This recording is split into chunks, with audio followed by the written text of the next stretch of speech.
ผู้อีสานกำอยู่หัวไทยละขอแรงแต่แผ่นช่วยที่นำไว้อีสานเก่าขอบคุณนะครับละขอแรงแต่แผ่นช่วยที่นำไว้อีสานเก่าหัวระดกตั้งแต่เขาแม่นเจ้าซอยเชียละขอเดินขอน้ำพวกพี่น้องพ่อแม่ลุงอาผู้ที่มีใจหักมักดังลำโอ้ยให้มาให้มาเติมมาสามสิ่งสามบ้านเมืองเราคือเก่าหัวและทุกตั้งแต่เขาเป็นเจ้ารักษามีงานบุญหากเป็นฟังมีงานให้เป็นน้ำไปกันราคาตามว่าต้องเกี่ยวงานที่ไทยสานสิ่ง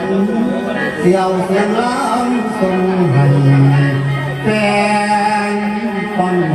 วันกันแฟนล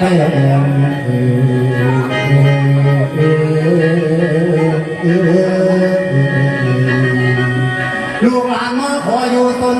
ให้คือผมผู้ใหญ่ใบหน้าขึ้นรถมาไก่แซมไก่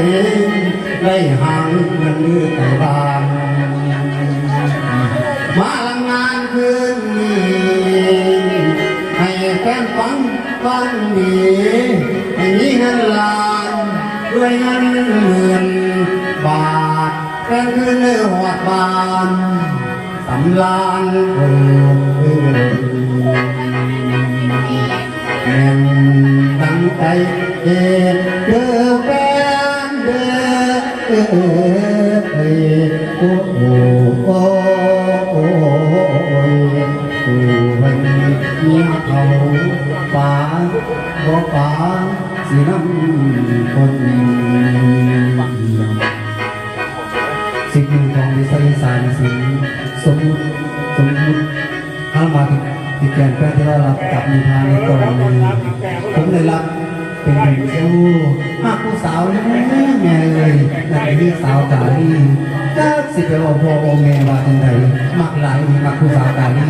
จังไดก็สินำเรียนเรามาได้พอเห็นแล้วถ่ายกันไงทั้งหน้าไงทั้งหลังกันไงมีก็ความมีไปก็เอากันนะเป็นสร้างเสริมสวยพร้อมน้องเลยสิผมมาแต่งตัวก็สวยไปสร้างงานได้ก็มีกับคนเอาคนเดียวเนาะนี่สิเป็นหาเป็นสาวที่กันนะแม่ผู้สาวสิ่งยุคใหม่ละหมอละมวนปานเอ๋บอกว่าฟังบ่รู้เรื่องสมัยพัฒนาฟังหมอลำเป็นมามันหันสาบ่โทท่าว่าเฉยลายชอบฟังเสียงหายไปเปลี่ยนสไตล์หักเหงาเราเพิ่งยังเข้ามาเห็นสปริงเพิ่งตั้งทางเต้นสอดตายไปมากับว่าเด็กว่าเราทุ่งสาวเท่าหักแพ้กัน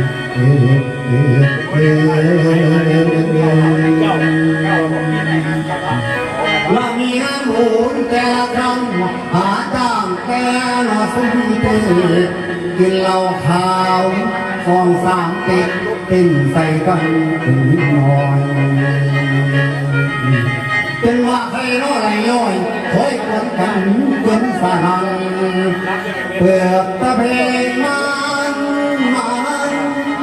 ทั้งพ่อแม่เพิ่นเบาเพิ่นเบาไปสุ่มเต้าว่าอย่าควรละเด้อยายโอ้